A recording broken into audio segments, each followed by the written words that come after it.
Hello, Carole. Welcome in. What have you brought this week? Thank you. Judith White's new novel. She's a local Auckland novelist. It's called The Elusive Language of Ducks. Interesting title. And the duck features. The duck is a main character in the novel. It's quite delightful, most unusual and quite delightful. A very gentle novel. Judith White has written an earlier novel some years ago now, and quite a well-known book of short stories, but nothing's been published for some time, and so it's lovely to have this. And she's the winner of various literary awards, Yes. isn't she? She's a highly respected writer. Yes, she is. She certainly is. And it's got a beautiful cover, this lovely cover, which is designed by Sarah Lang, who is herself a novelist and has a new novel coming out later in the year, and is also, of course, a graphic artist. So much talent in this country, isn't there? There really is, and it's a beautiful cover. And the duck, the magnolia tree and the duck appear at the beginning of each chapter all the way through. The novel is split up into quite small segments in places, sometimes only a paragraph on a page. So it's little bits that gradually build up this whole story. Basically, Hannah, the main character, a middle-aged woman, is grieving because her mother's just died, and she has nursed her mother, through the last really difficult period of her life, and misses her incredibly. There's that sense of relief, but also grief as well. And she's a bit lost, really.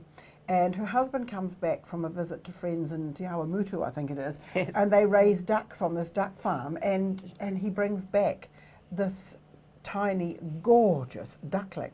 And initially she thinks, Don't want a duck. Yes. no, exactly.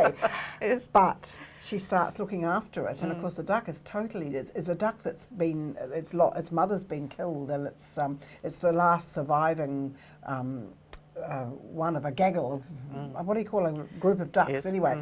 And so she feels responsible for keeping it alive, and she gradually becomes more and more and more attached to it. It's not all gorgeous, fluffy blissfulness by any means. I mean, this duck poos all over the place. They do. That's the trouble with ducks, and isn't she it? has to clean it up. And when it gets big, it gets quite vicious at times. Yes. So it's not a perfect All relationship. hissy and spitty. Yes.